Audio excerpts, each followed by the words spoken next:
Hello and welcome to My Xbox and Me, episode 554. I am one of your hosts, MC Fixer, alongside the one and only, the man who slips over on ice. It's Too Fresh Crash. Why? You thought I forgot, didn't you?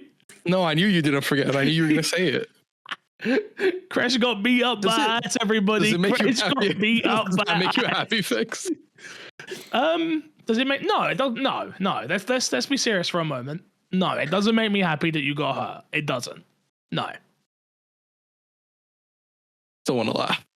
You can laugh, but you did get beat up by ice, so I have to mention it to everyone. Technically, I beat up ice. You know, I slipped, I fell, and I landed on the ice and fucked it up. Who came away from this situation worse, you or the ice? The ice was always here anymore. Ice was always going to die. Here anymore. But all I can tell you is the ice is not here anymore, and I am. Yeah. But whose back hurts? Yours or the ice's? Ice can't hurt because it's gone. It's a good point. You killed the ice. Congratulations. And of course, the one and only man is on the ones and twos. It's Mr. Paul Despawn. Is this a really good opportunity to say fuck ice? Sure. Yeah. Fuck ice. Yeah, it's actually fuck ice. Yeah, fuck ice. Honestly, yeah, good stuff. Good stuff. Well done, Despawn. Well done. If you didn't know, this is My Xbox and Me, our weekly Xbox podcast, right here on youtube.com/My Xbox and Me. Actually, that's true. youtube.com/@ official MXAM. Make sure you go find us on all podcast services. Hit the subscribe button. Go drop us a follow over on Twitch, and do not forget, if you haven't watched it yet, episode 3 of My Dice and Me out right now. Go and check it out if you haven't already. Episode 1, 2, and 3 all out on Monday. Will be episode 4, our final episode and the end of our promise of a D&D podcast. Depends on how well this does and the interaction on each episode. We may have something else coming in the future. Who knows? Topic of the show this week, lads, and thank God that we kind of delayed a little bit of recording. Decent, if your PC didn't die, we wouldn't have this included. Big breaking news, literally just broke 15 minutes before recording. I can see it a little bit, Despawn, so I'll go for it. PlayStation is shutting down Bluepoint Games, the studio responsible for the modern remakes such as Demon's Souls and Shadow of the Colossus. Also did the Metal Gear HD remake as well. Despawn, take it away. Take it away. Talk to me. Oh, God damn it. What is going on in this industry? Wow. This is just... Let me sit down for a moment, children. Let me explain. Greed, over bloatedness. Where do we go? Greed. Yeah, that's what's going on in this industry. Oh, greed. Oh, yeah, greed. Money. You've got money. Money's the other one. Money and greed. That is what's going on with this industry. It doesn't matter how profitable, it's not profitable enough. And Bluepoint are the next studio, unfortunately, to pay that price. I don't know. If you are a creative person and you work in this industry, you must just think to yourself, I need to get into something else, right? At this point, because Bluepoint are considered one of the best remake studios there ever is. Yeah. Like there's no one even close. Not even by a long shot. Yeah, like the track record for Bluepoint as a studio is like it's hit after hit after hit, right? Like I don't think they ever, like since joining the PlayStation, I don't think they ever had a miss. Even before that, maybe some could argue, but like, how have you gone from that to then be like, we don't want these anymore? Well, I guess the argument. This is what I was saying to Crash before we started the show. So this is their list of games, of which games we'll know, right? God of War Collection. You had Metal Gear Solid HD Collection, Uncharted: The Nathan Drake Collection, Gravity Rush Remastered, Shadow of the Colossus, Demon's Souls. They did support work on PlayStation All Stars, Flower, Titanfall, and God of War Ragnarok. Not a bad list of games there. Yeah, like as a support, just on the support studio side alone, like invaluable. Like, but yeah, when you're talking like just as like Shadow of the Colossus and Demon's Souls, just back to back, those are two of the greatest PlayStation games released this generation. Now, I'm not defending them being shut down with what I'm gonna say, but like all their greatest hits are remakes, right? Yeah, but that's what they're known for. No, I'm not disagreeing. I'm just saying, like, hear me out though, Crash. If you'll let me land, do we not? Are we not in an industry right now, and we're not in a space where people are terrified to release something new? Like, people want sequels and they want remakes. That is literally where we're at right now, right? You can look at PlayStation. We already got the announcement of the remakes of the God of War games being made. You look at Xbox. You've got the announcement of Halo being remade. Like, I said this last year, maybe the year before. Like, we've become Hollywood, right? Where like you have to be a known IP or you're getting a sequel or a remake. That's what is happening nowadays with games. So surely a studio like Bluepoint is one you want to have. Well, that would be the case if, they didn't. I'm going to assume it's under Sony involvement, because they had a live service game canceled early last year. And I assume that after that, it's like creative front isn't working and they dumped a ton of time and money into that. And we don't have anything else from them coming relatively soon. This very much sounds like Sony meddling in a pot, fucking everything up, and then being like, oh, let's just ditch everything going on here and move on to the next thing. So, reading from an article from GamesIndustry.biz from last year, from January, this is Sony has confirmed the cancellation of 2 unannounced live service titles from both Ben Studio and Bluepoint Games. It says that the studios will not be closed at the time, but obviously the decision may result in layoffs. And now we're a year on, and the studio's completely shut down. Just on the back of this, what's going on with Ben Studio? The last thing they did was Days Gone. Yeah, I'm not even trying to be mean. Like, and obviously, I feel for anybody affected to any layoffs that happen. But you have to assume that Sony Bend is in trouble next. You have to. Either the only reason that they're not is that they had a great idea that Sony are letting them run with, but yeah, I mean, we've not seen anything since the Days Gone PC port. Who did the PC port as well? Because I don't think it was Ben themselves. Haven't got a clue. I can look it up though. Could see be able to see on Steam. I was going to say with what's it called? Bluepoint, they were hiring people like 4-ish months ago from what I saw, or somebody for third person melee combat.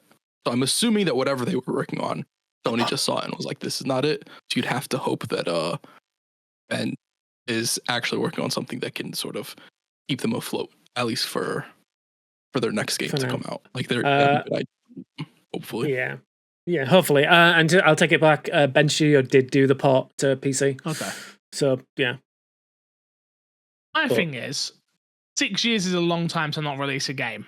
In the in the world we live in now. Like, not everyone is Rockstar. Not everyone is even Square Enix with like a Final Fantasy.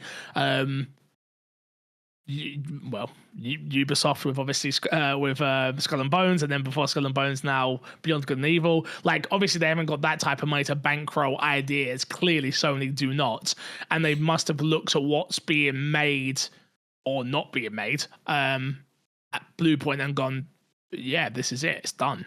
It's just so sad. It's so sad to have talented people who have worked on amazing things just disappear. Like, now what happens? Like, do we know how big the studio was by any chance? Do we have it was around 80 people. Yeah. 70, 80 people, okay. Yeah. Like, that's a lot of people that have just lost their job and probably relocated and probably, bought houses and yeah.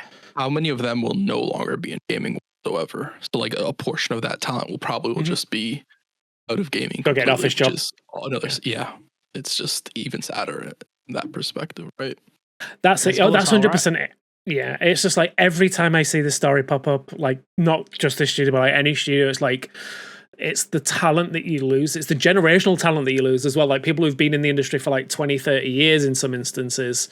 Like we saw it, I think we like keeping it close at home. We saw it with like the Halo studios and when it was formerly like 343, when they were losing like former game directors and sound designers that had been in the company since the first Halo. And then, to see them just like lost from the industry. And that's going to happen. And it's just like the creativity that comes from that amount of knowledge is you can't put a price on it sometimes, and it's just sad to see. And like Crush says, like there'll be some people that will just decide not to bother in the industry anymore because of this.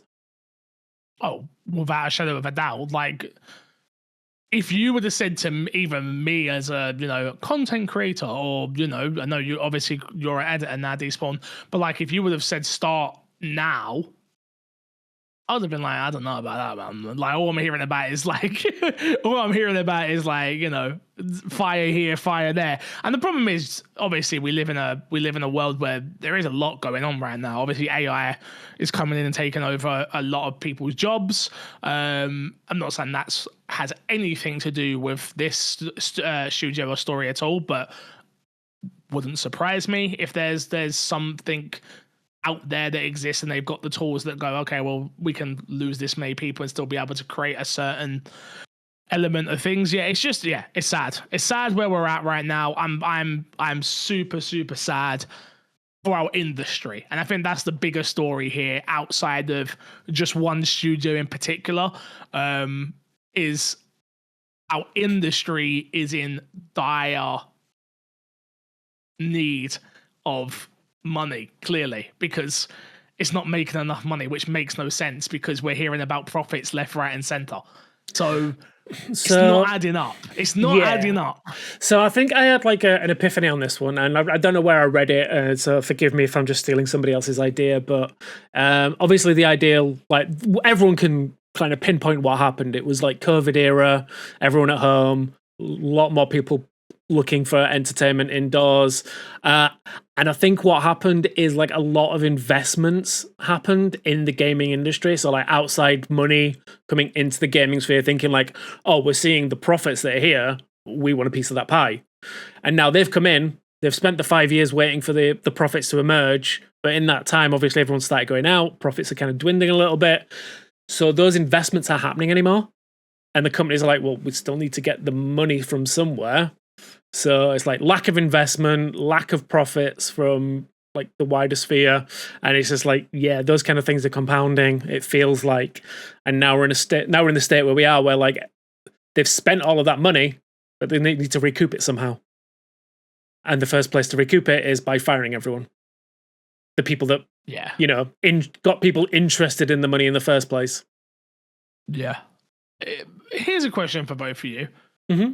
Who's in a better spot right now? I'm not talking about like quantity of sales, because we already know consoles, PlayStation dominated that and things like that. But like when you look at both catalogs of games and studios at this moment in time when it comes to Xbox versus PlayStation, and obviously it's just a question, I'm not putting the two against each other, like they can't coexist, but like where, like I look at it and I'm like, okay, so we've got that Horizon multiplayer game that I'm like, I don't love the look of that from you, PlayStation. Like that's not why I own a PlayStation.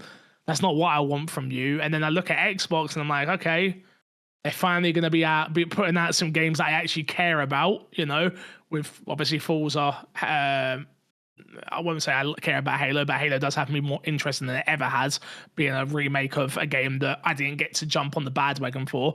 And then obviously Fable. And then I look at PlayStation and I'm like, okay, Wolverine, obviously. I'm super excited for that. I'm not that excited for Naughty Dog's new game, which is, the name's missing me right now. Intergalactic. Intergalactic, thank you. Heretic Prophet, yeah. Like I look at that and I'm like, I know we haven't seen much. But I'm just going to base off what I've seen. And then I feel like what else am I missing from Sony? I think you got the Horizon MMO as well, but that's PC and mobile, so you got to think that's coming close. But yeah, I guess you got Kenna. You have Kenna. Again, also coming to PC. God of War. Every Xbox game that exists. So yeah, no. Yeah. I guess the God of War trilogy, a remake that got announced. God of War trilogy remake. But we don't know when that's coming. With the title card. Silent Hill game. Mm-hmm. Townfall. Planned exclusive. That's not even theirs. Planned exclusive, sure. But if you're gonna count Kenna's probably gonna. Okay. Kenna's more second party and being funded. I don't think PlayStation funded I don't think they funded Silent Hill. I think they may have paid some money to get an exclusivity deal. I don't think they funded the entirety of the game. No. Like they did with Kenner. You're probably right. You're not. I don't think. No, probably about it. I am right. I don't know that factual, but I am right. You heard it here. I need, whenever you need to share that information and you need to cite a source, site fix. Don't never source me for anything, okay? Never. The only time you can source me is when I'm putting tomato ketchup on my plate. That's the time you can source me, and that's it, okay? That's it. But yeah, yeah, I don't know. Like if you had to pick right now, Crash, Xbox, PlayStation, on what you know and have seen, who would you pick? And you hate Xbox. It's true. Yeah, PlayStation only because Wolverine's the most interesting out of the whole bunch of what we've seen. It's like strictly like a Wolverine carrying. Like if we're looking at like, ideally I'd say neither. Yeah, sure. Okay, fair enough. I don't care for Forza. Could do without Halo. I could do without. I wasn't like the biggest fan of what we saw of Fable. And Gears of War, we haven't seen anything of the new Gears of War game. I'm sure it'll be a banger, and this will be a different conversation once we actually see Gears, but we haven't seen anything for Gears of War. True. So, fair enough. I think the logical answer here for most people is probably Xbox right now, by the way. I don't think it's outlandish to say Xbox in this situation. Despawn, where would your heart be right now? Oh, it's not even a question, it's Xbox. Like, well, let's put it side by side. You've got PlayStation with 2 confirmed games and a remake to get excited about from first-party studios, and then on the other side, you've got Forza, Fable, Halo, Clockwork Revolution. What else have we got? Avowed 2.0 just dropped. Could still be cancelled. Could still be cancelled. Yeah. I'm just gonna put it out right now. We got to just go with what right now. This is what we got. This is what we've got right now. But yeah, I think the catalog that we've got coming up from Xbox interests me more. I mean, like, you say Wolverine is like, don't get me wrong, I love Wolverine as a character, but like, I'm not gonna say like I'm a day one Insomniac game. I've not even played Spider-Man 2 yet to this day, so like, it's not a must play for me. Like, we'll see when I start seeing more of it, and like, you know, when we start seeing more extended gameplay rather than just as a real looking game I've probably. This is groundbreaking, amazing, wonderful, perfect game. Look at the way his leg came off; it was great. But yeah, like, I'm just like, yeah, for me, it's just Xbox's like library right now is more interesting to me, and I think on top of that, with Game Pass and everything as well, it just kind of like no, that's not the question. That's not the question. Okay. Don't try to change the question. If we're going to start talking about Game Pass, then you could just say PlayStation Plus. Yeah, you got the conversation starts losing weight because then you just say, what's this conversation even about? Because you can play all the Xbox games anywhere, so whatever. Exactly, not the question. But yeah, do you want to read this Herman Holtz email that came out that I think went to staff, if I'm not mistaken? Yep. So yeah, let me go for it. Imagine this is Herman's voice. A Yorkshire guy from, you know, the north. Hello, everyone. I wanted to share an important update from the studio business. As I mentioned in the December Town Hall 2025, had some strong highlights within PlayStation Studios. Ghost of Yotei launched to critical and commercial success. Death Stranding 2 on the Beach further showcased our commitment to narrative excellence, and Helldivers 2 and MLB The Show continue to drive ongoing player engagement and revenue. At the same time, we're operating in an increasingly challenging industry environment. Rising development costs, slowed industry growth, changing player behavior, and broader economic headwinds are making it harder to build games sustainably. To navigate this reality, we need to continue adapting and evolving. We've taken a closer look at our business to ensure we're delivering today while still well positioned for the future. As a result, we will be closing Bluepoint Games in March. This decision was not made lightly. Bluepoint is an incredibly talented team, and their technical expertise has delivered exceptional experiences for the PlayStation community. I want to thank them. Blah, de blah, de blah. You're a cost-cutting initiative. Blah, de blah, de blah. I'm not, yeah. Like, and This is on why these we like don't let these people read fire- things anymore, by the way. You can't blah with the news right now for people. We can when all he does is blow smoke up their ass. Like, you were great. Now get the fuck out the door. Yeah, but your job right now, these points I can't see, so you have to read it.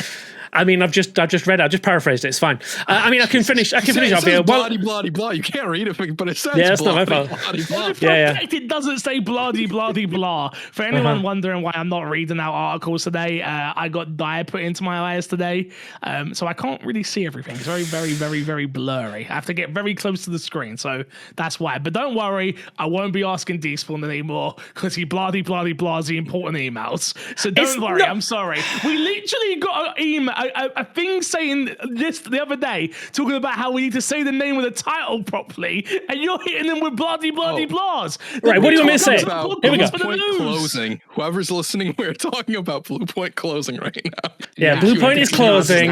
Herman Hulst is blowing smoke up the arse of the company. He says he knows it's... smoke. All right, here's the smoke. While I know that this is hard to hear, I'm confident in the direction we're headed.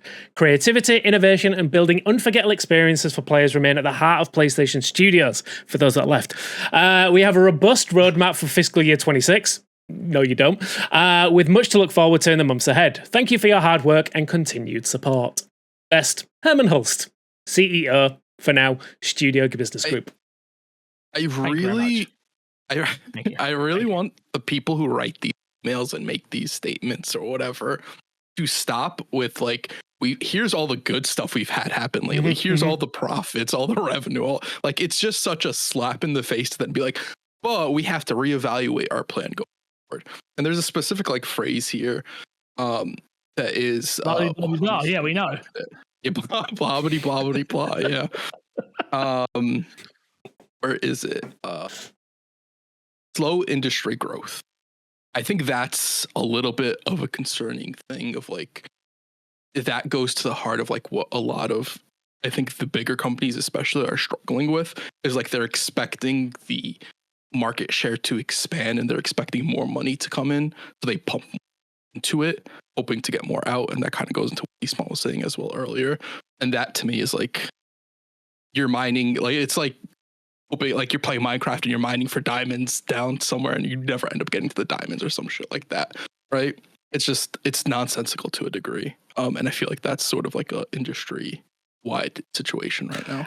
Yeah, I don't think it's an industry thing. Like, let's talk theology, right? Like, it's more of a lifestyle thing. It's like constant growth at the expense of everything else. And it's like, let's bring it home. Microsoft, the $1 trillion company, it's like they can't afford 1 quarter to not make record-breaking profits. No, exactly. They should, but you're absolutely not wrong. Yeah. No, I get it. Well, thoughts go out to anybody affected to this. I hope that if there is anybody who listens to this podcast from Bluepoint, I hope you land a fantastic job in our industry because you're one of the most talented studios to ever exist. I hope you guys can stay together and re-establish and get funding somewhere, to be honest with you. That would be the dream because you were doing great before you were acquired by PlayStation. Obviously, the great things in there, and I think you can carry on doing great things, but not an easy thing to do, especially in our landscape of things. But we'll see what happens. Maybe Tencent to pick them up. They seem to pick up everybody. Moving on to what's been in our box. I'm going to kick off with what I've been playing. I went back. I finally figured out emulation. As we all know, I'm a dum-dum. Didn't realize how easy it actually is, but I figured it all out on my PC. And I played a little game you may have heard of called Resident Evil Outbreak. Despawn, have you ever played it? No. Don't. Okay. So, okay, this is, let me make this twofold. I think if we were to play this together, all 4 of us, we would have a great time. And there is a way to do it, apparently. Apparently, the Japanese version, you can still play online and you can download a thing that makes it English and blah, blah, blah, blah. But, like, it is a game ahead of its time, but it's so ahead of its time that it's not good now. If that makes any sense. Like, the idea of like a 4-player Resident Evil game, scenario-based with puzzles and all this stuff, it is so interesting, but the AI is so bad. in the game that it makes the game almost unplayable. So I played it for about 8 hours, I would say. I did like 3 of the different scenarios. One of the puzzles in that game is so stupid and obtuse that it makes no sense. It's literally a game of 2003, which is when it was made, right? And I was just like, me and Haley just sat there like, we ended up having to look it up, and we're like, really? How does that make any, it was like plus a bunch of numbers, and it was like you had to like add those numbers up and then take it away from like somebody's birthday, but the game doesn't give you any of that information, and you're just sat there like, oh, that's left like a really bad taste in my mouth now, because like that's not fun. But anyway, yeah, I ended up playing that for about 8 hours because I wanted to get more information on Alyssa, obviously leading up to Requiem. There is no story here. There is nothing to lead you up to. Apparently, Resident Evil Outbreak 2, it has Alyssa in as well, by the way, and there's more. Apparently, the gameplay's way better, and apparently the story's way better. So I should have just played that, but I didn't know that at the time. But yeah, I ended up playing it. You don't need to. Don't play it if you don't have to.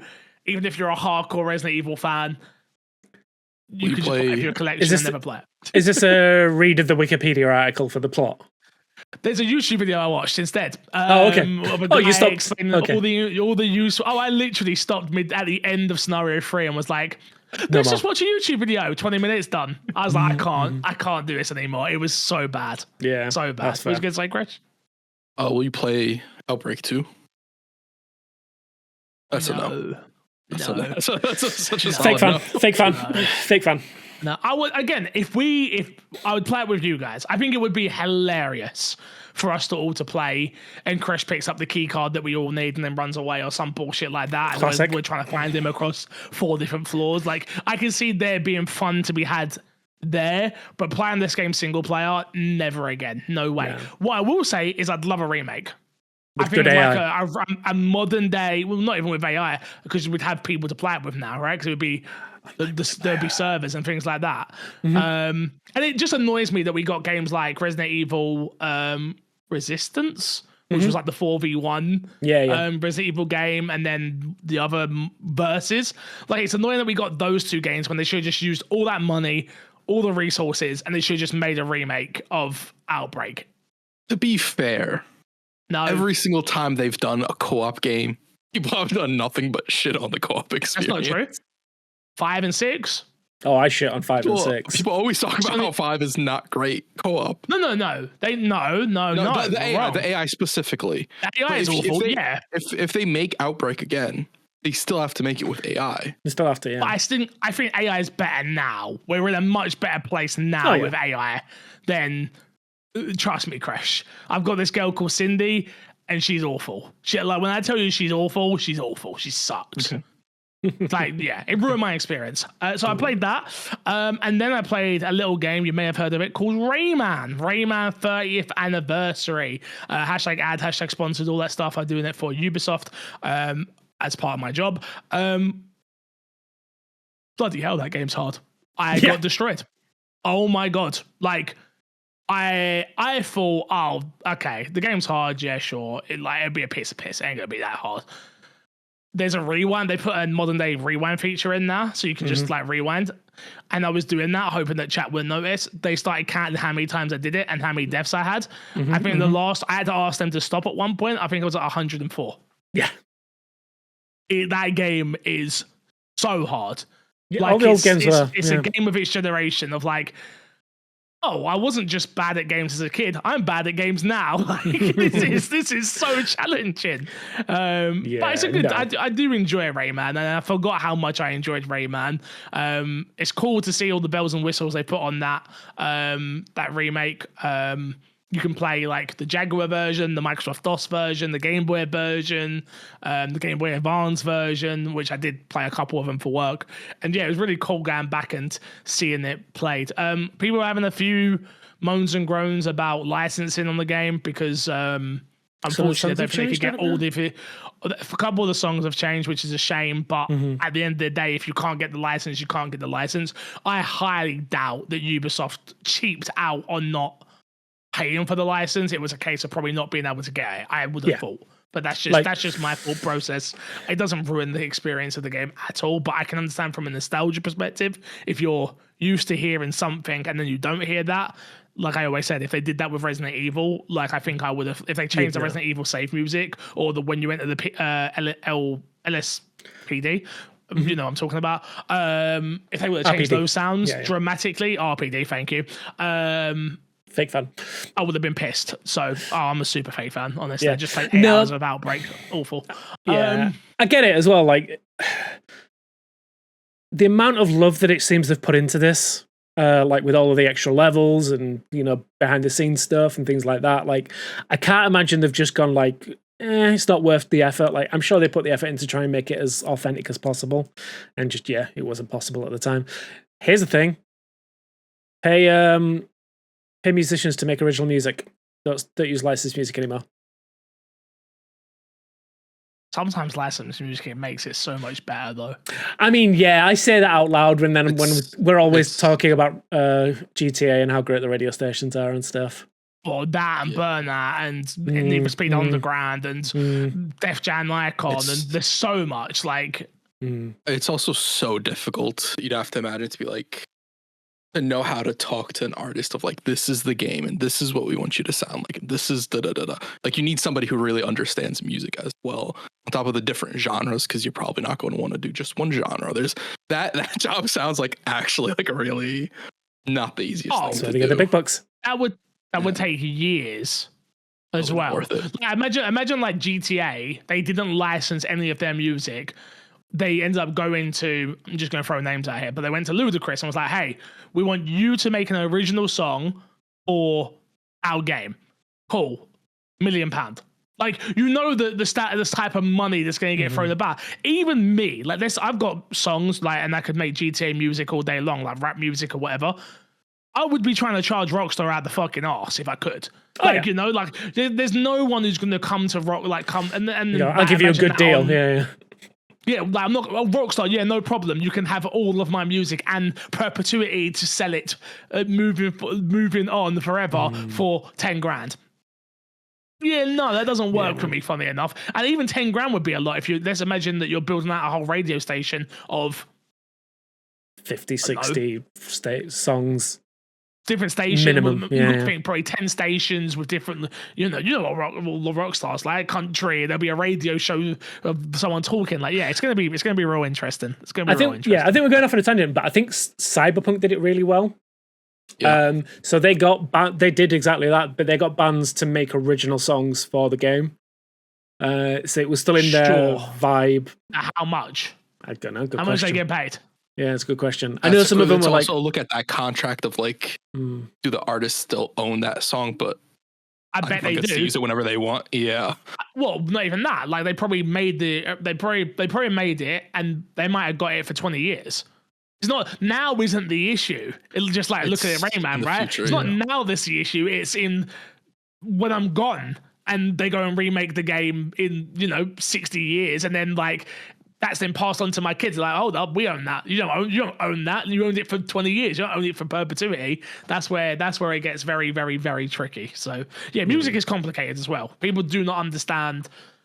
I understand it from a fan's perspective of not understanding it, but when you've worked in music before and you know the music industry, you will learn very quickly how complicated music law is. There is a reason why there are lawyers just for music. Like, it's not easy. So yeah. That's what I've been playing, boys. Fresh, let's go to you. What have you been playing? Nothing. Absolutely nothing. Fantastic, Fresh. No waifus? No nothing? I have to play games. I don't have to play games for the podcast, right? Yeah. Yes. Kind of part of the job, I guess, personally. Yeah. We got you Game Pass to play games. We got you Game Pass. That's my fault. I didn't realize that was part of the job. Sorry. Did we not clarify that in the terms and conditions? Next week and play some games. All right. Yeah, I got you. I got you. Okay. Too busy fighting ice. I get you. Despawn, moving on. What have you been playing? I have been watching cats fuck. Wait. I have been playing Eugenics. It is a game from the Binding of Isaac thing. I think I have talked about this briefly, actually. I've been playing a lot more of it. Turn-based, like XCOM meets Final Fantasy Tactics. And yeah, you basically make cats fuck and then send those cats off to fight. It's great. Oh. It might genuinely be a Game of the Year contender. Why are you saying this? And I don't know. No, this isn't me saying it's one of my Game of the Years. I'm saying, like, critically, it might be a Game of the Year contender. I think it's in like the high 90s right now. Do you know what my issue is with this game? Is it the art style? I hate the art style. It just doesn't do anything. Yeah. I know. But it does nothing for me at all, which is a real shame because I like the idea of a tactics game right now, especially to play in bed on like the ROG or the Steam Deck. Like that would be kind of perfect. So I'm going to let you know right now, it's not good. On controller specifically. It's not good. So I started playing it on the ROG Ally, and the mapping doesn't work great. It's not. Yeah, so like because currently it's only on Steam. And the tactics game, how does it not? Bro, what? Moving between the menus and options in the main screen as well and stuff, it just doesn't it's not fluid. Like half the time. Luckily, the ROG Ally is a touchscreen, so I can just click things with my finger. Yeah. But half the time it's like I'm having a fight to get the controllers to recognize it. But then on the flip side, as soon as I move to PC and I'm playing with mouse and keyboard, it is a 10 out of 10. It's great. Like it's got that great loop of because it does like lots and lots of small battles. So it's kind of like a roguelike of like you build out your team and then take that team through a series of battles and things. And it's quite forgiving in the fact that it'll just let you stop mid run. While a lot of them won't. But yeah, so it's quite cool in that aspect. And yeah, it's just I really enjoy it. It's just silly little fun. It's just little cats beating other cats up. It's great. Yeah, Jay spoke about it. He said he's addicted to it. A few other people in my chat have spoken about it, being like, "Well, I'm addicted." So yeah, I highly recommend it. Super cheap. Definitely worth jumping into. I think it's like $25 or something.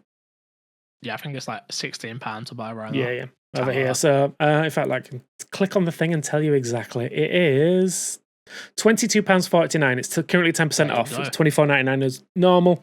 But yeah, there are hundreds of different permutations of characters and abilities and attacks that you can use.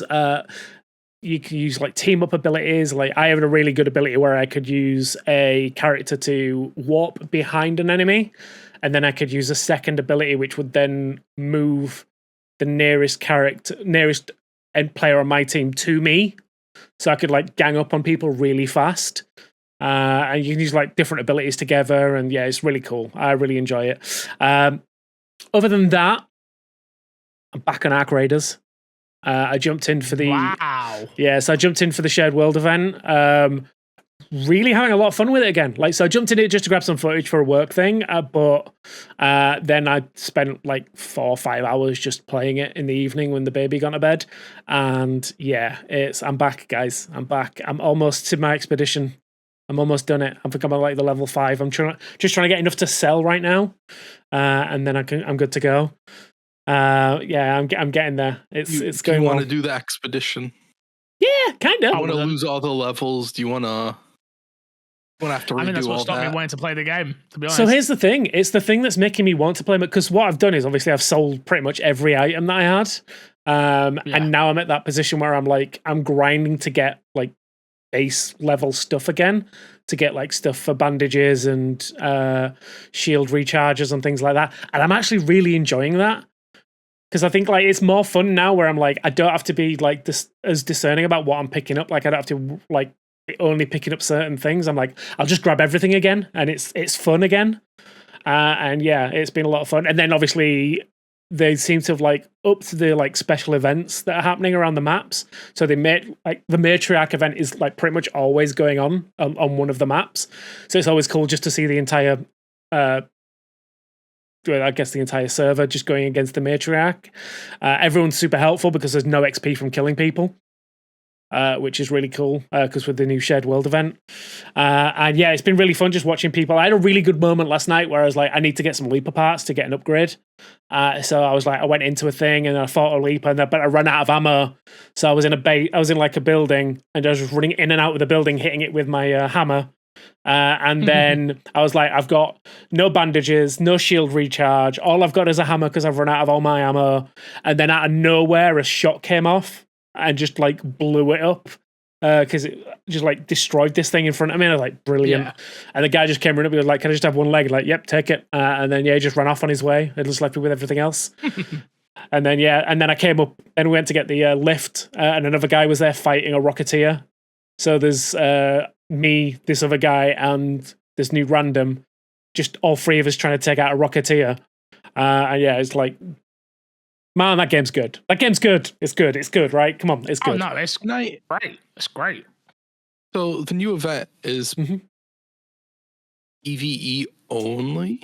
No. Yeah. So it's kind of like a way, they're doing it as a way of kind of like encouraging PvE, but you don't have to do it. So usually if you kill... It discourages PvP in that case. Not necessarily, because you can still do, like, they still totally allow you to do PvP to get gear off other people if you want to, but you no longer get experience for killing people. So that's during this event. During this event. Only during this event, yeah. So, like, if you were doing it for experience, then yeah, I guess it's a discouragement, but 9 times out of 10, you're doing it for their gear, right? Yeah, I'm doing it for the thrill. I mean, you're doing it because you're a bloodthirsty monster. Just because it's inefficient discouragement, it's still discouragement. Yeah. Whatever. Yeah, but yeah, like I don't hate it, like either way, because I mean, I'm more of a fan of PvE in that game anyway. I enjoy these, like say, these moments where you squad up with a rando and just like take off a bigger arc. I think those are more fun than just getting shot at. Yeah. I feel like the PvE in those games is fun. Only because PvP is a possibility. I mean, it's still a possibility. Sure. You just get nothing from it. Disincentivized possibility. Yeah, but I'm just saying, like, really making it just popped in my head. Okay, interesting. Yeah, like I'm sure, like later on down the line, they'll do like a PvP mode as well. Maybe like you get extra XP for taking out, but like there's nothing to stop. Like, can I talk about it? Is it out? Just don't talk about. Just don't talk about. If you don't know, talk about. Just don't talk about. Just don't talk about. Moving on. What else you been playing? What else have I been playing? I have also been playing. Crash, you'll be happy with me. I finally played Deadlock. Oh no, you're not. You're not happy with me. I'm not gonna be happy. You know what? Because last time we were on this podcast, you said, "I don't need an invite. I'm not playing that game," and now you've played it. I was forced to. I don't understand that game. What is going on? I don't get it. It's basically just a MOBA. Work. Yeah, it's just work. Wow. Yeah, I don't play MOBAs, so that's probably why it doesn't make sense. But yeah, I was so confused for a while. It started making sense, and I am enjoying it, but I don't know if it'll be a long-term thing, but I'm in there now. I'm playing. I tried out some of the new characters. I've not played any of the old characters, so they're all new to me, I guess. But yeah, I tried out Apollo and Celeste, if you know those two. I like Apollo. Apollo's fun. He's got a little rapier and he just like darts at people, and yeah, it's a ton of fun. Celeste just does like a lot of AoE damage. Very OP at the moment. Apparently people are not happy about that. But yeah. Yeah, they already nerfed her once, if I'm not mistaken. I wouldn't be surprised if she gets touched up again. Yeah, they've nerfed Apollo as well already. Or they're working on it at least, yeah. How dare they? They nerfed your boy.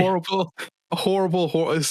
Valve is a horrible company. Nobody should support their products. Uninstall Steam. Yeah. Don't play their games. Yeah, I kind of enjoy it, but then I'm also like confused half the time. A lot of learning, and I know learning a time sink on top of just getting good at the game as well. Those are two separate things that you have to do at the same time. Yeah, I understand. I'm not there yet. My gripes with it. Yeah, I'm definitely not there yet. But no, I do want to like spend a bit more time with it just to get to grips with it. Because, like, you know, it's the new big Valve thing, right? Which should probably pay some attention to it. And yeah, now I am really enjoying like what I did of it, but it's just like I'm so confused and so bad, and that's all that matters. Like, but yeah, we'll see what happens with time. Yeah. Fair enough. Is that it from you, G-Spawn? Yarp. Fair enough. Let's move into this week's dashboard. Sorry, MOBA talk. I fell asleep. First story. Xbox, Starfield. They exist, Despawn. They do. Todd Howard's been talking. What's he been saying? So he's been talking to Kind of Funny Games about Starfield finally getting updates. Don't get too excited, though. It is coming soon, but it is not going to be Starfield 2.0, which is a damn shame, because goddamn does that game need a 2.0 at this point, right? So just to quickly go into the article, this is from Jez Corden over at Windows Central. Early last year, Bethesda teased big things for Starfield before going dark, with only a few more hints coming later in 2025. Then, amid reports of special preview events that showed attendees what's next for Starfield, rumours began to circulate that it would get something of a Cyberpunk 2.0 moment in 2026, with some comparing it to the way that Phantom Liberty DLC's massively overhauled Cyberpunk 2077. Now, speaking with Kind of Funny Games in a new interview, Howard revealed more and says that more news is coming soon, but that it's not 2.0 in terms of the scope. He did later clarify that it was basically, if you enjoyed Starfield originally, you will probably enjoy what's to come, but if you didn't, this will probably not change your mind. He actually said that? Yeah. Respect where it's due. Yeah, that's an interesting way to sell a game. When you're doing an interview, I respect it. I do respect it. No, he's not making false promises, right? Is I guess this is the good takeaway, that like, because he could quite easily turn around and go like, this is a new era for Starfield, and then people jump in. It's like, it's just my fucking Starfield, right? I mean, well, you lied to me, Todd. That's a good thing, right? Yeah, no, it is. Yeah, well, I say that I got more Starfield in the Shattered Space DLC, and it was a massive disappointment, and I never finished it. So we'll see. Go back to play Starfield 1.5.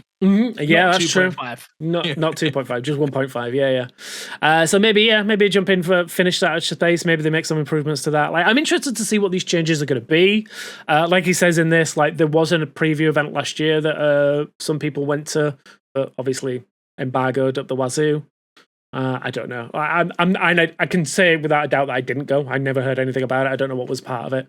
But yeah, so I'm interested to see what comes out of this. I'm glad he's got ahead of it and been like, yeah, it's not a 2.0 update. Is like, temper expectations. I think I haven't watched an interview myself, but I've been like seeing rumblings around it, and I think he was basically saying the reason it's taken so long is because they've been in Fallout and Elder Scrolls mode for a while now, obviously with the remaster, and then with the TV show. Go on.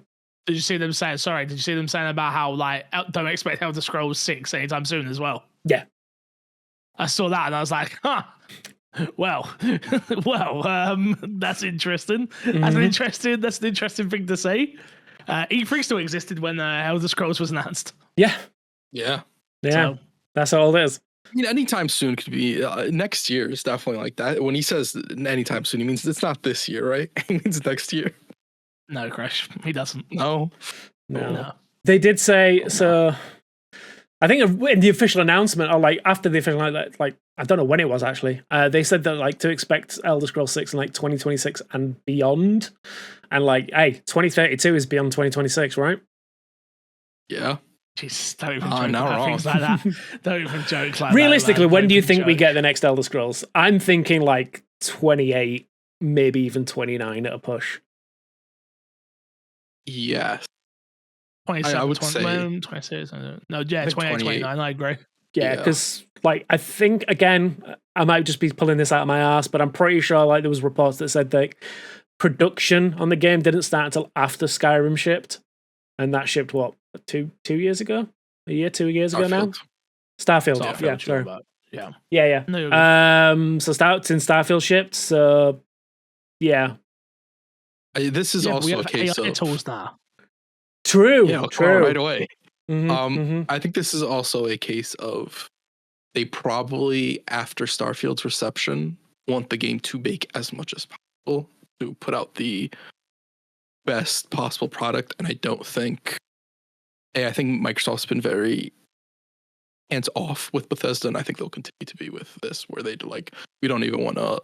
We bought Bethesda for a reason. We don't want to risk the chance of messing this up. Yeah, you don't want to mess with the recipe. You'd hope You that mean- is the case at least. You mean you don't want to buy a studio, make a live service game, then kill them? No. Oh, okay. I thought that's how the Probably leaders smart. did business. Probably smart. Well, big smart thing, right? Man. Yeah, probably. Story number 2.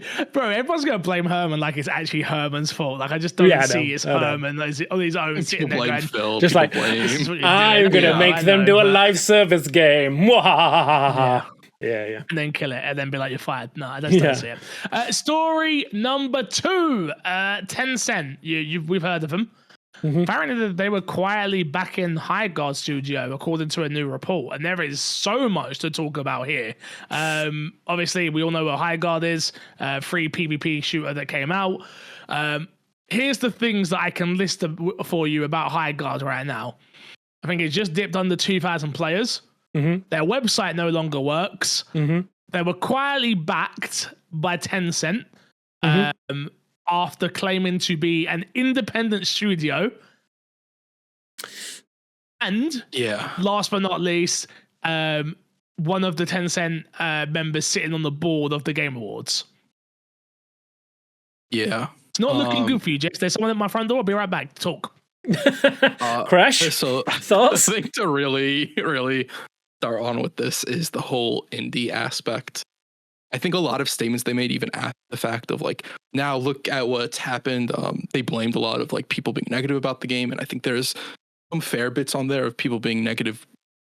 I think the statistics for like the achievement list of the people who even finished one raid is like really ridiculous for the amount of reviews the game had and stuff like that.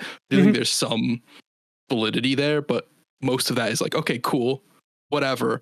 But blaming it like, oh, this is why people are going to leave and not want to go indie and stuff like that is like, you're not even really fucking indie. You had Tencent backing you. You hid it, which is the big thing, is like you hid the fact that Tencent backed you and you had all this indie talk and da-da-da-da. And like, imagine if the possibility, which who knows now, Jeff Keighley's in such a fucking weird spot. If Jeff didn't know, and then if Jeff did know, this even puts even more like questions on everything. Is like Lose. This is such a messy situation. On top of like, why just say that Tencent's backing the game, or like don't go big on this really big indie push, which is something that they talked a lot about, and it was part of like Jeff Keighley's whole spiel. And who knows if like that was part of like. There's so many question marks everywhere that just leaves this whole situation dirty. That's just kind of gross about the game and about the way it was made and handled, and even puts more questions on like, we're going to shadow drop this game. And now it makes sense why they thought they could shadow drop, because they had big Tencent behind them. But it's like that would have never worked because nobody gives a fuck about you guys, because they see from the makers of Apex Legends, what are people going to want? They're going to want fucking Titanfall 3. And your thing was like, well, we're not industry people. We can't da-da-da. You guys could have made a single player game with Tencent money. And I'm not saying that logically makes sense, because Tencent probably wouldn't have put money into you, but you lose sort of some of that conversation pieces that you had by just hiding the fact that Tencent was backing the game. Oh yeah, no, it's shit all around, right? This is like, don't get me wrong, Jeff put them, whether he knew or not. I'm gonna go with the idea that he didn't know. Yeah, I don't think that's what I'm gonna. But he could have. I think that's me being extremely naive. If you want me to be totally honest, I'm very generous. Yeah. I think that's me. I'm trying to give him the benefit of the doubt because I want to be a nice person on the internet. But realistically, Crash, like, come on, you don't know. You said this guy went to the studio. I've been in many studios now. Many. You'll look around the room and know if there's money being thrown around or not. Trust me. Yeah. Like, you're not just walking. I've been in indie studios. I've been in AA. I've been in AAA. You're not walking into many studios and not knowing if there's 10-cent money or not. I promise you. The guys who made Apex Legends, of course, they have money fix. No, money. I'm not being serious. Okay. I'm not being serious at all. Yeah, I think this is absolutely the worst case scenario. Jeff, I love Jeff. Like what he does to the industry, the passion, but we already knew there was some shady shit going on in life when it comes to Jeff, and now we're seeing it in front of your faces. Yeah. Like, how? Yeah, if he didn't know, he needs to come out and say he didn't know. In my opinion, There needs to be a statement about this. I Yeah. 100% agree. Because even the way he talked about it, he's like a big person that I think started that conversation of like, this is an indie game, da da da da. It's like you either didn't know and you got blindsided by these people who should have told you, and like especially when like this is how we're introducing it, because we've talked about like how there is this narrative piece to the Game Awards, or not the Game, the Game Awards, and how this game ended it off, all about like pro indie and all this stuff. If he didn't know, it's a slap on the face to him by the person who's on the board and everybody else involved, whoever he talked to, that made Highgaurd and everything. And then if he did know, it's like you're giving people more reason to dislike you, Jeff. Well, not even just dislike you, to not trust you. Yeah. And I think that's in life, that's all we have, right? Is like someone's trust. Earning someone's trust is hard, but earning it back it's so easy. It's like, but earning it back is even harder. Like it's not something you can do. But I don't know. It's an interesting one. Deesman, I haven't heard from you. Talk to me. Yeah, so this is a weird one. If like it all plays out and it is like Jeff knew, the board member knew, everyone knew, it's like it's shady as hell. But I will also give them the benefit of the doubt in saying that, like, why would the studio have any reason to tell him what they're to tell Jeff, who just wants to see the game, what their financial situation is? Sure. It's like if you went to say you got invited to Kojima Productions and you're going to see the game that Kojima's making, right? You don't give a shit how he's bankrolling it. We know it's PlayStation money half the time, but so you don't care, you just want to see the game. Also, companies like Tencent bankrolling businesses, like a lot of the agreements that they have in those kind of scenarios are very much like, we'll give you the money, we're hands off, we'll make it back if you make it back. Like it's a risk reward thing. Like we will bankroll you because we think you've got something good here, and maybe on paper it was something good to somebody, but like obviously anyone who saw that trailer knows that it's just another cut and dry first-person shooter. So yeah, I don't think it's as nefarious as it seems. Like I think obviously they the studio themselves wanted to write some kind of narrative of them being independent, so that's why they didn't mention the Tencent money, because again, it's just another nail in that coffin, right? If you be like, we took the headline slot at Game Awards, we're not saying anything about our game up to a day before release, and also we're bankrolled by Tencent. Doesn't look good on paper. Everyone would dismiss you out of pocket straight away.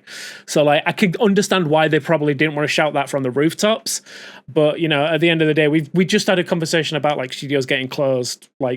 These are the kind of business deals that sometimes, if they work out, would stop a studio from closing. Obviously, in this scenario, it's not, because majority of Wildlight had been fired. But when these kind of games do well, they keep them companies afloat. We talked about last week's episode, the deals that Remedy make with Epic just to stay afloat. It's these business dealings happen, and it's just because Tencent have got the money to throw around, you'd be dumb not to take it in some instances. Is Remedy in this studio?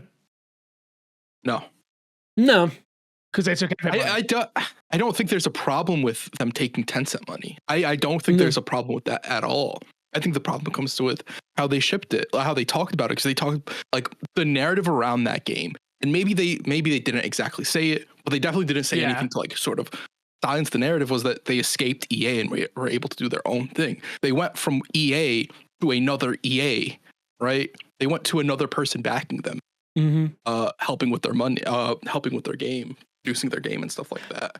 Sorry, audio listeners, Fixer's had a visitor, just burst into his room. Go watch it on the YouTube, it's great. It's a win. I will say, part of this article from IGN, it does mention right at the bottom that one of the LinkedIn of one of the members of the team did mention, and it's been in there for a while, that they were a fully funded entertainment studio, not an indie studio. So, the wording around it's weird. But, yeah. Sorry, my brother has totally thrown me off keto. That was my brother deciding to walk in and fucking disturb me. He rang me, and I'm like, I'll ring him back after the podcast. Then he turns up at my front door. I'm like, go talk to Haley. Then he's coming into my office. Dickhead. Sorry. You need to have a word with HR, letting him through the door. I will. Letting him in. Sorry. Let's move on, because I've got nothing else to say. I'm sorry. I've been thrown off. Next one. Replaced has been delayed. It is being delayed to April 14th, 2026. When was this meant to come out, this one? March. March 13th or something. In fact, I can tell you because I've got the March 12th. Yeah, it was the original release date. A month. Yeah, so a month. But yeah, they, as is the way, we had an image posted on Twitter with all of the text. Would you like me to read the text? And I promise no blah blahs. Yes, please. Okay, here we go. We have an important update to share regarding the launch of Replaced. After a lot of back and forth, we have decided to shift our release date to 14th of April 2026. As a small team working on our very first title, we've poured everything we have into this project. While the game is technically finished, reaching this final stretch has shown us that we need to do just a few more weeks to ensure the experience is exactly what you deserve. We want the version of Replaced you play on day one to be polished, stable, and true to the vision we've shared with you. The response to our Steam demo has been the ultimate fuel for us. To be honest, putting it out there was nerve-wracking, but seeing your gameplay, reading your reviews, and hearing your excitement has been overwhelming in the best way possible. We are constantly reading your comments, and that feedback is helping us make the final tweaks that make the full game shine. Your patience and support over the years have meant the world to us. Many of you have followed us on this journey every step of the way, and seeing your passion is what makes these final days and nights of development worth it. We are super close to the finish line, and we can't wait for you to experience the final results of years of hard work. And if you'd like the first glimpse of Replaced before the big day, the demo is still live on Steam. Thank you for your understanding, your kindness, and for being such a vital part of this journey. We'll see you on 14th of April 2026. The Sadcat Studios team. So you played this last week, right? I did. Blah, blah, blah, blah, blah. Yada, yada, yada. I downloaded the demo the other day. Haven't started it yet. They haven't really said what they're going to do in this month, but... So I did read up on it. Yeah, so Polish. So there was some sound issues that they'd found that they want to fix. Okay. And just obviously bug testing, like using that extra time to do that. But yeah, so I've always said, like, a delayed game is fine. Like, delay your game. You only get a good first impression, right? You get one first impression. Mm-hmm. Yep. So, yeah. Kind of. Because the demo just came out, which is kind of your first impression. But yeah. People like the demo for the most part, I feel like. I've mostly heard positive stuff. Mostly. Not Despawn. They didn't like it. It's fine. Like, I want to see more from the game, but yeah. Yeah, again, like I say, I'm fine with the delay, and it's only a month, and, you know, like, there's plenty of stuff to play in between then. Is there? Yeah, it's Resident Evil. Got to speedrun that forever, right? Oh, yeah. Forgot about that. Yeah, that'll do. That'll do. Next week. Next week. Do I take the day off? Wait. I still don't know if I take the day off.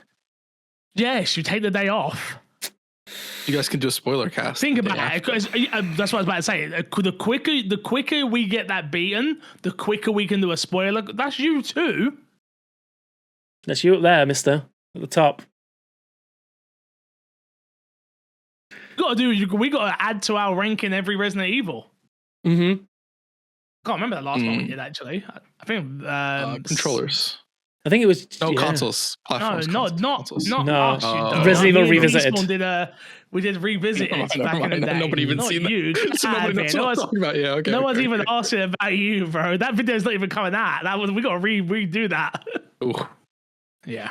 We're gonna stream all that bad boy. Exactly.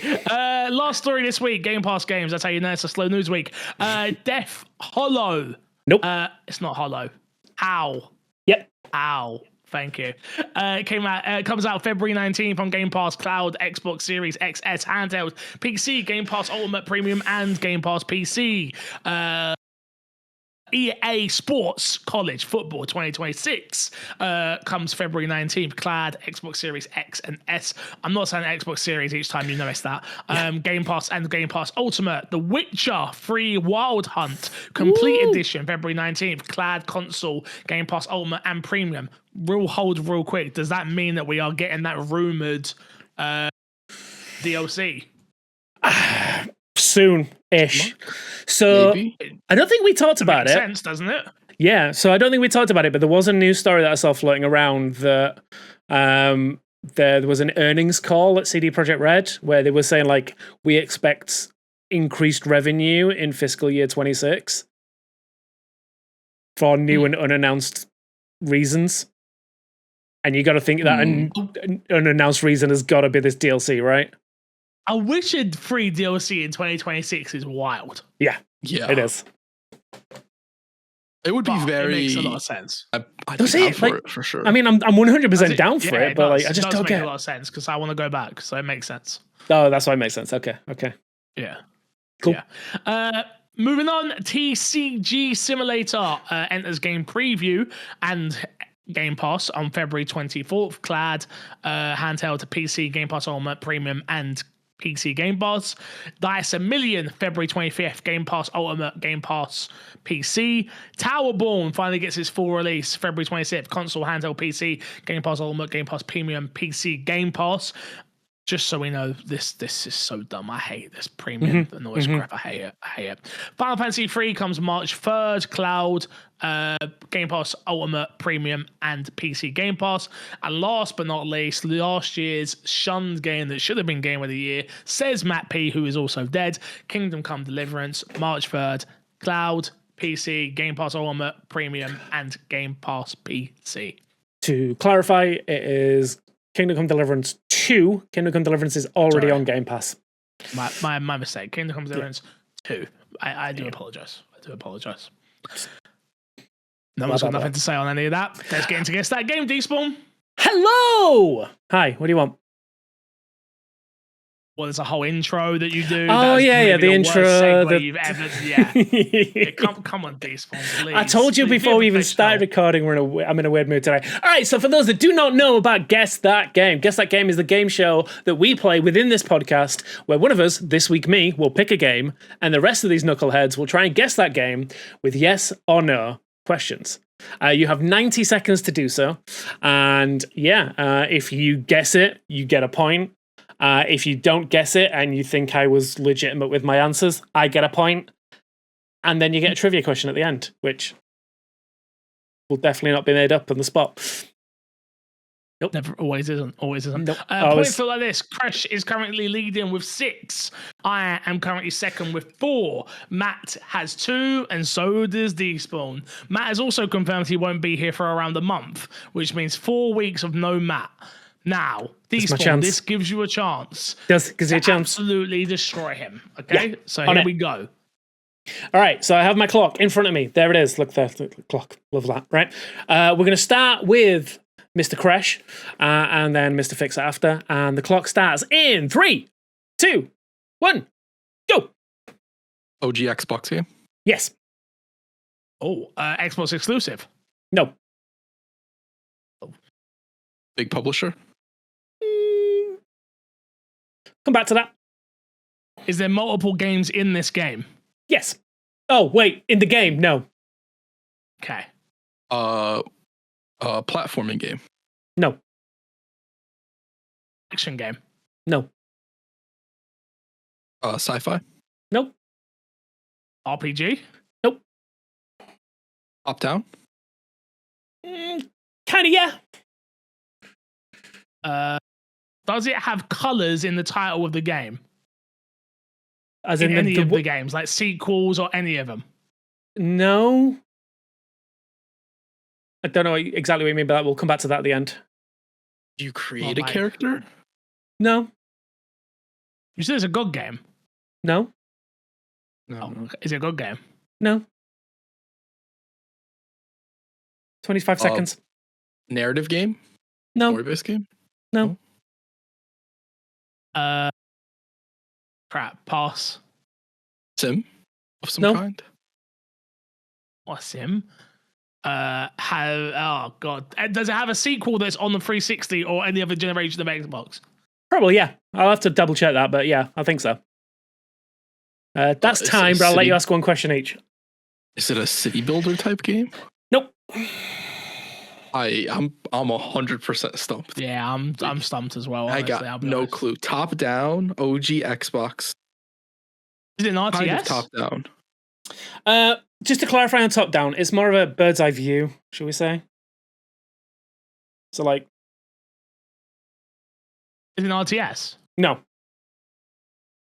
I asked questions that would have narrowed it down to RTS if it was. Yeah, no, kind of. All right. Bird's eye view. I'll be honest, if you ever want to trump me, just go to the original Xbox. I'm going to ask a question that I'm going to answer, but I don't think it is this game, because I think big publisher, you would have said yes. But the only game that can come to mind that's kind of like, it could be a bird's eye view, sort of sometimes. So I wanted to clarify on the big publisher. I don't think nowadays we would class them as a big publisher. Let's put it that way. Back in the day when this game came out, we would have probably classed them as a big publisher. I think my guy. I have a guess. It's 100% wrong. Okay, for sure incorrect. I think this came out. Maybe this didn't come out on Xbox. I can't even think of a bird's eye view game. Yeah, that part kind of throws me. But the only game that I can kind of think of was bird's eye view, and that you don't play. When you say bird's eye view, that would be like League of Legends' bird's eye view ish. Or would you consider that top down?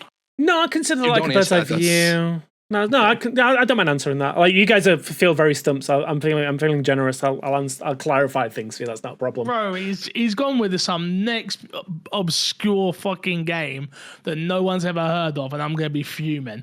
I have no idea, so I'm just gonna pass. I don't know. Crash, go on. My guess is Spore. I really don't think it's Spore. It's not Spore. The game is Sensible Soccer. What? I have no. What are we doing, bro? It's a soccer game. Have you ever did you look up one of our Xbox games and find Sensible Soccer? Did you play this game when you were younger? Yeah, I played this game when I was younger. I've never heard of this. I played it back on the Atari, but yeah, I played it. Yeah, I would have. It's like the precursor to FIFA and stuff like that. I would have never. I've never heard of this game. I did not know this game existed. I played this on fucking the Mega Drive. We should have asked if it was a sports game, and he was like, "It's bird's eye views." Sensible Soccer, specifically European Champions was the first. We didn't even sports either. I didn't even think about sports games. I would never. I want to be very clear. I want to be very, very, very clear. I would never have gotten this in a million years. Yeah, I could have had sports. I could have had. Never. I've never heard of it. I do not know what this game is. I would have never got it. So. You can have your point. I just think you're ruining a good thing, because now we're getting into territory. We're getting into territory that's going to be dangerous. We're getting into territory that's going to be dangerous, where we're going to start picking some obscure games. Just saying. I tricked you. Yes, last week I tricked you, but you knew the game. Because you said it on the podcast that week. We're getting into some territory I don't think you're ready for, Despawn. I'm just saying. Okay. Give me the trivia. Okay. How could you upgrade this game from the previous version? Oh, friggin' hell. Did you? Yeah, I'm good. This is a 50-50 option, right? Did you have to go to your local game store to download an update? Or did you have to send the game to the publisher and they would replace it that way?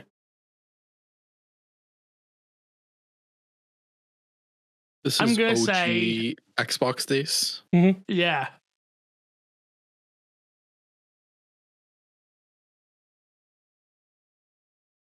I'm going to say you had to take your Xbox to the store, like to a store, to get it updated. That wasn't enough. That's what the question is, right? Like, we don't take the game. Well, how do you take the game? Download it. I'm going to say you mailed it in. That option. You take the game to a store and then they can update it. That's what I'm going with. I think you mail it in. You do indeed mail it in. Yep. It's the OG Xbox days. You're not downloading. Yeah, there's no downloads on those things. So owners of the Amiga or Atari ST versions of the predecessor could upgrade their game to the new version. All they had to do was send in their old game plus an upgrade fee, and it was only available in the UK. Huh. Well, you're learning something new every day, Despawn. Yeah. Congratulations on your point. Woo!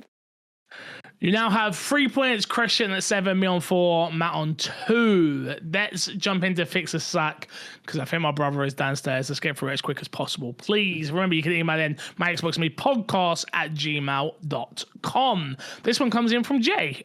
One sec, let me make the text really big and I might be able to read it. I personally struggle to name more than 3 great game titles from the past 5 years. If I'm asked about what is your favorite game, or if I can recommend something, my go-to answer will most likely be a game from a decade ago or older. I think the industry leads studio/devs really lost vision of what makes great gaming experiences because they're focused on pleasing investors too often. They rely on past accomplishments to land purchases, with saying likes, quote, from the developers of X, insert massive title, end quote. And it feels like they've forgotten they forgot what it feels like coming home from an annoying day at work, out in the world, sitting down and losing yourself in some good fictional storytelling or enjoyable mechanics. Be it alone or with friends, or maybe I've become a crybaby gamer/customer, like some devs claim. What are your thoughts? You're a crybaby gamer. I'm joking. I tend to agree a little bit. The only reason why I'll say that is because the last 5 years, let's just go down. Let's real quick. Let me have a look at like Game of the Year 2025, right? Let's just do 2025 contenders. Arc Raiders. No. Okay, let's go by the Game Awards. Screw it. Let's go by the Game Awards. Yeah. Claire Obscure. I would consider that a great game. Yep. A game that I could recommend to people over the last 5 years, especially if you're into your turn-based games. Storytelling, it has everything. It has everything. Death Stranding, I didn't get around to playing. Donkey Kong Bonanza, Hades 2, Hollow Knight Silksong, Kingdom Come Deliverance. Great year of games. Now, I can only speak of one of those games in terms of like from the amount of time I put into it from start to completion. But that's one game in the last 5 years. Anybody else add anything from there? Everything. I can recommend everything but Death Stranding and Kingdom Come Deliverance on that list. Yeah. Okay. All of those would be recommendable games that are everything is great. at Donkey Kong, but yeah. Okay, next up. Astrobot. Great game. Electro. Great Black game. Myth Wukong. Elden Ring, Shadow of the Erdtree, Final Fantasy VII Rebirth, and Metaphor Fantasio. All great games. So no, but that's like, I could easily pick Final. For me, I could easily pick Final Fantasy there and go, this is a fantastic game. From start to finish, it is a fantastic game. Whether you care about it being an in-depth this, that, and the other, storytelling is there, gameplay is there, mini games, well built in. It has it all. Like it literally has it all. It is fantastic. Now you can make arguments for Balatro. I think you can make arguments for Astrobot. If I'm being totally honest with you, of like a fantastic third mascot platformer. I think Elden Ring you could probably make an argument for as well. Yeah. I know it's an expansion, or a DLC or whatever you want to call it, but I think there's conversations to be had there. Okay, cool. And so that's just the last two. Even then, Metaphor as well. Metaphor was 100%. One of my favorite games of that year. Cool. 2023. Alan Wake 2. Baldur's Gate 3. Yep. Spider-Man 2. Resident Evil 4. Super Mario Bros. Wonder. The Legend of Zelda Tears of the Kingdom. Well, Baldur's Gate is 100% on there. We all know that's a game of a generation. Yep. Yeah. Alan Wake 2, again, is a fantastic game, which I will hold in high regard over anything. I think Spider-Man 2 was fine. Resident Evil 4 Remake was fine. But there's another 2 games. We've already listed like 5 games so far, and that's 3 years. I'm going to keep going because I'm finding this fun. Yeah. 2022. Yeah. We had A Plague Tale Requiem. Elden Ring. Yeah. God of War Ragnarok. Horizons Forbidden West. I don't know how that was a Game of the Year contender. Stray. Xenoblade Chronicles 3. Easily, Elden Ring is on there. Top 5 list easy, you know, guaranteed the top 5 list. Even if you only play 5 hours of it, you know that. Like anybody knows that. For sure. You know, anybody knows that. Yeah. It would have come out in 2023, but I would also put Lies of P, right? If I were to like say like, but let's just make the argument of the Game of the Year contender games. Let's just have that conversation for the sake of what we're for the sake of the industry, right? And then last year, we'll go with not to make and then last but not least, we'll go with 2021. Deathloop, It Takes Two, Metroid Dread, Psychonauts 2, Ratchet and Clank Rift Apart, Resident Evil Village. Mm-hmm. That's probably the weakest year of the last 5 years from a Game of the Year contender list. I guarantee there's games on here that didn't make it that I probably enjoyed way more, but whatever. Yeah. But even out of this list, I really enjoyed Ratchet and Clank. Yeah. Yeah. And I just want to throw out, like, we're talking about like trying to please, like when you talk about like trying to please investors, you're talking like live service, lowest commodity kind of games, like easy flip and ship kind of things, right? Every game, like literally every game you've listed there has been like the ideal version of their genre, right? So you're talking like your Elden Rings being like the best FromSoft game, like on paper, let's say, like Baldur's Gate 3, like we say, the best turn-based RPG, like classical RPG game, like probably the best game of this generation, some could argue, like to the size and the breadth of that game and what it offered. Alan Wake 2, probably the best thing that Remedy's ever done, and Remedy being one of the best studios out there. And yeah, like Final Fantasy VII Rebirth, like to me, all right, well, we could talk about it, but yeah. But like, you're not seeing like annualized things on here at all. You're not seeing a single Call of Duty like annualized franchise in this. Like nothing that would, quote unquote, on paper, please investors. Yeah, I also think it's important to say, like, I don't think there's technically anything wrong with what he's saying of like, there is a sense of like certain developers going out of their way to try and please investors and that leading to like worse products, but you have always had that. Go back in the day where multiplayers were the biggest thing ever. The original Tomb Raider remake had a multiplayer port. So many single player games started putting on multiplayer portions of it that we just forget about that existed. And like that game existed solely as a single player experience, and the multiplayer that was completely shit didn't exist at all. Right? We just kind of forget about it because it was easier to detach from it. Where now I feel like those identities that they try and sort of like force onto products become the product itself, of it being live service, a BR, whatever the case, the it thing to chase now is all that thing is. But like the industry is more than just that. And even if we wanted to say like, let's ignore the AAA and like the big industry aspect of it, you still have a whole bunch of indies that are doing a lot of like really cool and creative stuff. Like Highgaurd, of course, the biggest indie game this year so far. Of course. Yeah. I there's some aspect of this that I agree with, but I don't think I fully agree with this. I think this is partly also could be just your taste in games also just hasn't meshed with the stuff that's come out lately as well.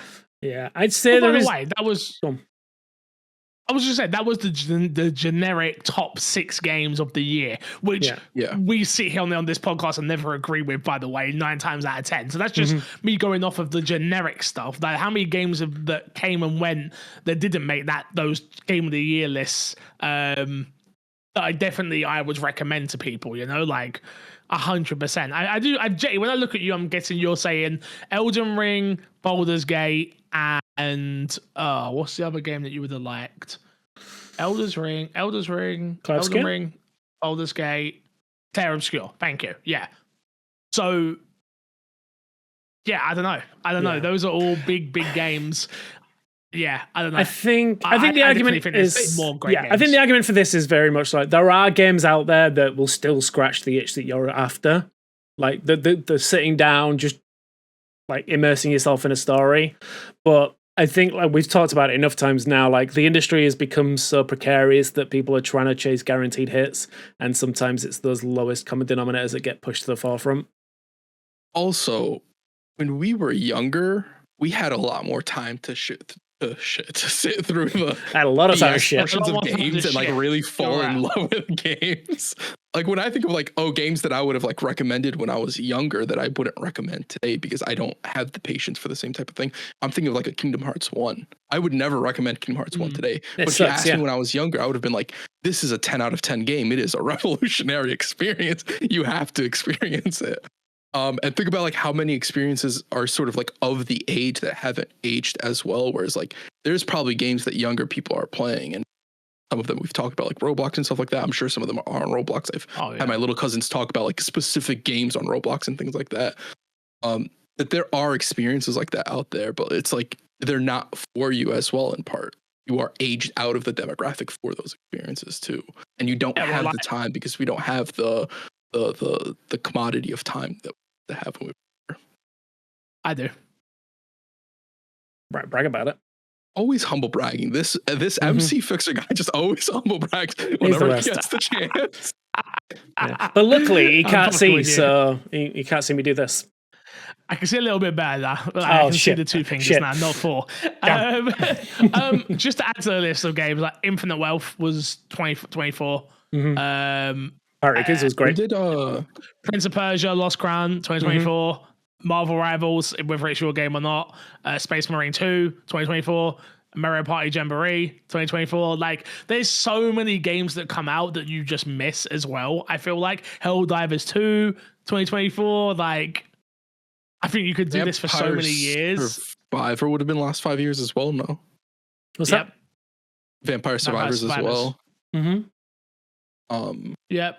Yeah, Hogwarts Legacy, whether you like it or not. You got Star Wars Jedi Survivor, Cyberpunk, Phantom Liberty, Prince of Persia, Lies of P, Crown. like you said.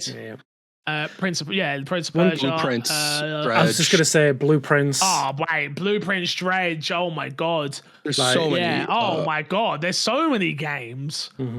Yeah. No. Like this is. I think Cyberpunk would have fallen a little bit out of it, but it's like re-release of the 2.0. I'm going to say 1 word and 1 word only, which completely shoots Jetty's argument. Dispatch. Oh, Dispatch. That's one game. Jetty said 5 games. That's you know. Well, we already listed 20 of them, so I've given him 21. No. Dispatch as well for sure. Near Replica. Helldivers 2. Monster Hunter. Helldivers 2, obviously. Battlefield 6. Maybe we're being a little bit liberal there with like great. I still think they're great games, but if you want to get like real nitpicky about it, there's still over 5 games easily. It's subjective at the end of the day. Sure, but I'm just saying. I get it. Yeah. You could have a game like there's years where like the game of the year list. I'm sure there's somebody who looks at the top 6 games in the game of the year list and they're like, these are all shit. What happened to gaming this year? Because none of them speak to them. Yeah, Shroud last year. Hated it because he had a game. Yeah. True. Outbreak, this was the game. Yeah, but it wasn't game of the year, was it? Let's move on. One more question from Ken Doyle this week, who says, would you prefer to see Splinter Cell remake or a fresh new Splinter Cell game? Honestly, at this point, I just want to see him. Yeah. Like, we've seen him. He was a rainbow. No. He was a skin. He was. Yeah, he was, but no. He's a skin. But you see Snake? Yeah, I saw the Snake trailer. Crash. Pretty cool trailer. Is it a full character? Yeah. It's a full character. He's got his own abilities. He's got it's so fucking good, Crash. David Hale. Oh, I didn't see this. Oh, that's so good, Crash. It's actually so Crash is so good. Like, I'll be honest, so good. Like, go watch the cinematic trailer that they used to announce him. Yeah. It is actually really cool. And I hate to say that out loud because it's just shameless cash-in kind of thing, but like it. But it looks cool. Not. He fits. He does. Like, it's not a shameless. It's not. You can't say it's a shameless cash-in when they've created a whole character. He's got his own unique abilities. It's not like. I think the Sam Fisher is more of a shameless cash-in by giving him a skin as a different character. We didn't get like our own, that's just me. But anyway, Splinter Cell. No, I'm actually really happy with a remake if it comes out. I never played Splinter Cell 1, so I always love it when I get to experience remakes of games that I missed. The way other people got to experience Resident Evil 2, I love that when I get to experience that. So I got to do that with Dead Space. Final Fantasy. What else did I get to do that with? Final Fantasy, oh my god, obviously, which is now one of my favorite franchises of all time. Like, just based off of 2 remakes of games. We've got him, kids. Like, We've got him. No, like literally, like I would play Final Fantasy Online way over anything else, you know, if we want to, guys. Yeah. Guys. After this podcast. My brother's downstairs, and you know that, you dickhead. Oh well, we missed our chance. But yeah, remake for me, 100%. I think get people back in, people wanting. Obviously, people are clamoring for Splinter Cell, and then hit them with a new game afterwards, like Resident Evil did. Like remake, new game. Like no problem with making remakes, but yeah, when they make sense. Yeah, when they make sense, go for a remake. And I think in this instance, it makes total sense. Like Splinter Cell's been away for a while now. And we've got like little snippets of it in like either it being a Netflix animated show or like you say, like voice lines in a Rainbow Six Siege or whatever. But yeah, no, I think like it's been a long time since we've had an actual Splinter Cell game that we could dig our teeth into and enjoy the story. And this story's been away for a while in general. So yeah, like bring back the story from the beginning, give us a remake. I'm okay with that. Also, I just love a good stealth game. Splinter Cell. I do. Just that's like for me. I like story second for this. I just want to stick around and kill a Splinter Cell game. Yeah, that's what I want. Either or is fine then. A remake would be cool. Fix mentioning Dead Space. I think that's the one. Resident Evil 2, my mind goes to, but Resident Evil 2 also is like a remake similar to Final Fantasy, where it's like so different from the original experience. So when you look at Dead Space, it's like that is that experience only enhanced, but more close to what it is. That's where I'm like, okay, maybe either way they go with it, right? A remake in any regard would be. Maybe I am leaning more towards that, but I'm also like, I just want Splinter Cell at this point. Yeah, honestly, same. All right, let's plug, and get ourselves out of here, boys. We got to plug these, Paul. I'm going to plug, we did it right at the beginning, but I'll plug it again. My Dice and Me. We are on episode 3 as of right now, as of recording. Episode 4 is out on Monday, the 23rd, if I get the days right. Yes, 23rd. Go check it out. It's going to be great. I love the way the story ended, and I won't spoil it. Leave comments. Leave comments. Let us know if you want more. I mean, we want to do more, but we just want to know if people want us to do more. If you would want us to do more, what franchises would you want us to do as well? Good question. What's next? What franchises do you guys think would work well with them? I hate this question. I love it. What franchise would you guys want to do? Spix wants to do his the franchises that he wants to do. He doesn't want to like. Well, I want to carry on Resident Evil. I think the world plays so well to you can revisit it. I like doing. I think I would struggle in like a Mass Effect world because I just don't know the game at all. But I think you just play a character who doesn't really know anything, right? Oh yeah, of course. Oh no, I'm not saying I couldn't do it. But yeah. But it's not. It's would not you be as invested? Like, you wouldn't be. Yeah. Yeah. Well, yes. Yeah. Nothing gets me more invested than Resident Evil. I'll be honest. I mean, I'd love to do one in the world of Final Fantasy. Final Fantasy would be cool. Mm-hmm. Right, but what game? How do you do that though? It depends. Like you'd have to pick a game. Yeah. Like the Final Fantasy VII world. Well, I'm just saying, if you do 7, like escaping Midgar when the plate falls, do that as a whole campaign. Yeah, you need a really good DM, like a really good DM. Well, we had one, but he disappeared for a month. He died for a month. That's true. That's true. He did die for a month. Yeah, no, there's plenty of franchises out there, but yeah, I want to do more D&D, 100%. So hopefully it happens. Yeah, let us know. Let us know in the comments. I'd love to know. Crash, any new podcasts? No, I checked. There has not been a new podcast review. America again has let me down.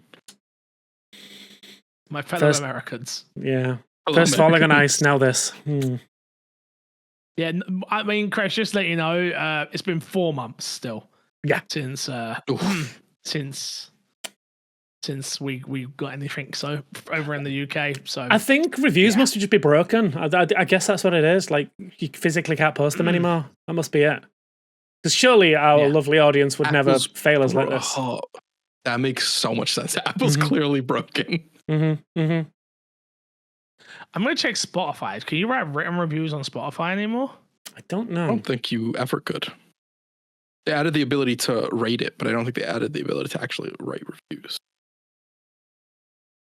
I'm not sure though. No idea. I'm gonna have a look. No, we're sitting at a 4.7 on Spotify with 19 reviews, like star ratings. So, but you can leave go and comments. rate the star. Oh, you can leave comments, but yeah.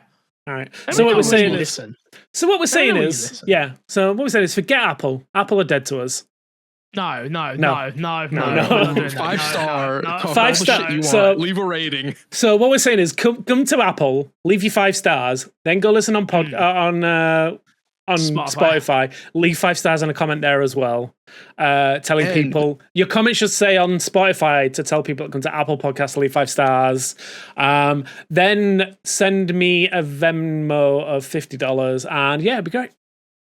Also, I don't have Venmo, but all I'm saying is Joe Rogan's got a 4.7 as well, and we got suck it, Joe. So, but he does have 940,000 reviews, and we have 19.